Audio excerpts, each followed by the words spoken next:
नमस्कार। राधे राधे। कहते हैं कि मनुष्य को हमेशा अच्छे कर्म करना चाहिए। अच्छे कर्म करने के वालों के साथ हमेशा अच्छा ही होता है। कृष्ण भगवान ने गीता में भी यही कहा है कि जैसे कर्म करोगे वैसा फल देगा भगवान। अगर आपके साथ कोई बुरा करता है तो एक न एक दिन उसका फल उसको ज़रूर भोगना पड़ता है। और उसका पता उसको जब लगता है जब खुद के साथ, जो बुरा करने वाले के साथ वैसी घटना घटित होती है, कोई दूसरा बुरा करता है, तब उसे महसूस होता है कि मैंने उसके साथ बुरा किया था। इसी के ही आधार पर आज मैं आपको एक बहुत सुंदर कहानी सुनाऊंगी जो सच्ची घटना के ऊपर आधारित है। पूरी कहानी सुनना, वैसे ज्ञानवर्धक की कहानियाँ मैं सुनाती हूँ और यही कहती हूँ कि हमेशा अच्छे कर्म करो, एक न एक दिन उसका फल आपको ज़रूर मिलेगा। चाहे आपके साथ कोई दूसरा बुरा करते रहे, लेकिन आप किसी का बुरा न करें।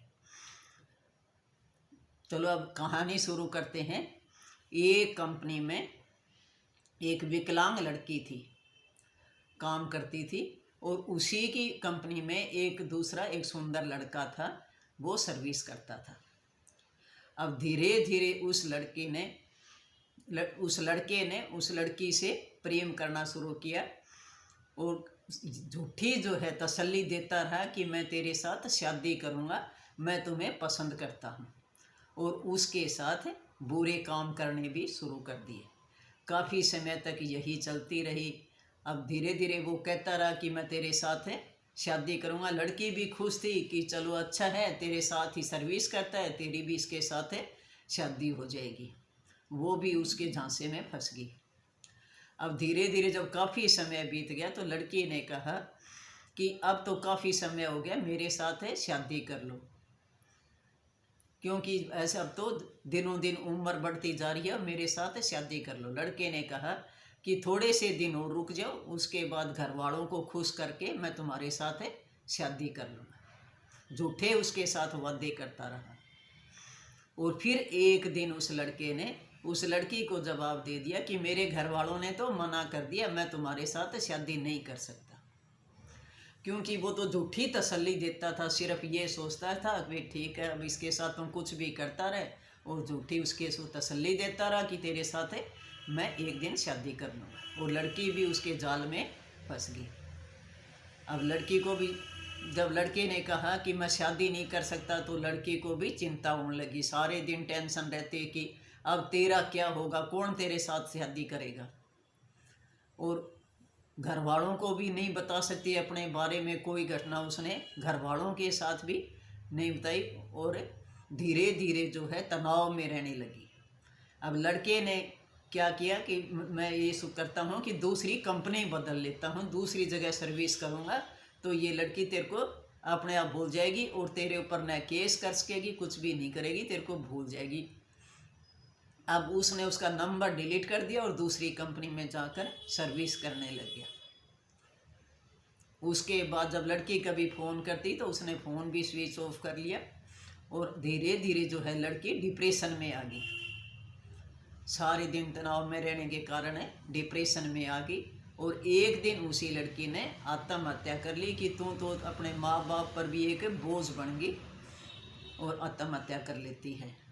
जब लड़के को ये पता लगता है दूसरों से कि उस लड़की ने आत्महत्या कर ली, तो वो बहुत खुश होता है। सोचता है कि चलो अब तो तेरे शरीर से एक कांडा निकल गया, अब तो तेरे साथ कुछ भी नहीं होगा, न तेरे ऊपर केस कर सकती है, न तेरे को कुछ कहेगी, अब तो सब कुछ ख़त्म हो गया, अब तो उसका नामो निशान ही मिट गया, तो अब तेरे साथ क्या होगा। और वो लड़का अपनी दूसरी लड़की के साथ शादी कर लेता है। शादी करने के बाद में 1 साल बाद में उसके एक लड़का पैदा होता है, और उसी से फिर 2 साल 3 साल बाद में उसके बेटी पैदा होती है, और वो बेटी जो है उसके विकलांग पैदा होती है। एक पैर से जो है उसके टेढ़ापन था, विकलांग थी, पैर से लंगड़ी थी। तब उस लड़के को मन में बहुत धोखा लगा कि ये जो है आज जो घटना तूने उस लड़के के साथ करी थी उसका फल मिला है। क्योंकि जब बुरे कर्म करने वाले खुद के ऊपर बीतती है तभी उसको पता लगता है कि तेरे साथ आज ये घटित हो गया।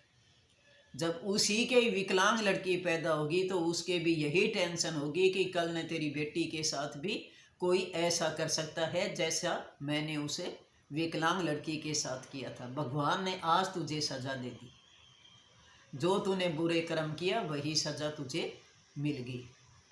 सारे दिन यही सोचता रहता, लेकिन सारे दिन रहता परेशान। उसकी पत्नी ने पूछा कि क्या बात, आप सारे दिन परेशान रहता? उसने कहा नहीं नहीं, कुछ भी, कोई ऐसी बात नहीं है, ये तो वैसे ही कंपनी में कई बार ऐसी वैसी बातें हो जाती हैं, उसकी वजह से चिंता हो जाती है, और ऐसी कोई बात नहीं है।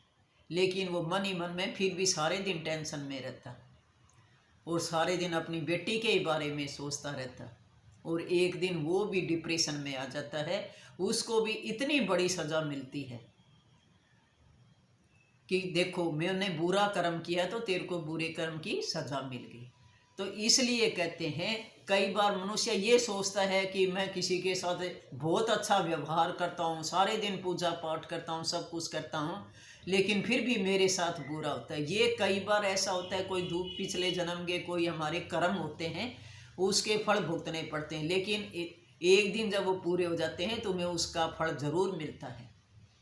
और जो बुरे कर्म करने वाले के साथ आप सोचते हो कि उसका बहुत अच्छा हो रहा है, तो उसके हो सकता है पिछले जन्म में अच्छे कर्म करे हों, लेकिन आखिर में उसे अपने बुरे कर्मों की सजा भोग कर ही जाना पड़ता है। इसलिए कहते हैं हमेशा अच्छे कर्म करो। भगवान जो है सब कुछ देखता है। चाहे दूसरा व्यक्ति जिसके साथ तुम बुरे कर्म करते हो वो तुम्हें कुछ भी नहीं कहता, लेकिन फिर भी भगवान तुम्हें जरूर सजा देता है। ऊपर बैठा वो अपने पेंसिल से हर व्यक्ति का हिसाब लिखता है। जो अच्छे कर्म करते हो, बुरे कर्म करते हो, उसके पास सब कुछ खाता होता है, और उसी का ही फिर एक दिन हमें वो दिखाई नहीं देता। और जब डंडा मारता है, लाठी मारता है, तो उसमें आवाज़ भी नहीं आती, लेकिन वो इतनी तेज होती है कि जो कर्म आप करते हो, बुरे कर्म करते हो, उससे डबल होकर सजा आपको उसकी मिलती है। इसलिए हमेशा अच्छे कर्म करो। कहते हैं ना, अगर किसी का भला नहीं कर सको तो किसी का बुरा भी मत करो। किसी का भला नहीं कर सकते तो किसी का बुरा भी मत करो। बुरा सोचना भी गलत है, बुरा देखना भी गलत है, और बुरा किसी को साथ करना भी गलत है। इसलिए कभी किसी का दिल मत दुखाओ, हमेशा अच्छा व्यवहार करो, मीठी वाणी बोलो, तो आपके साथ भी सभी वैसा ही व्यवहार करेंगे। इस दुनिया में अपनी इज्जत बढ़ाना सीखो। एक इज्जत ही ऐसी है जो अपने कर्मों से मिलती है, लेकिन कर्मों का फल हर व्यक्ति को मिलता है, क्योंकि कभी न कभी वो ज़रूर सामने आता है।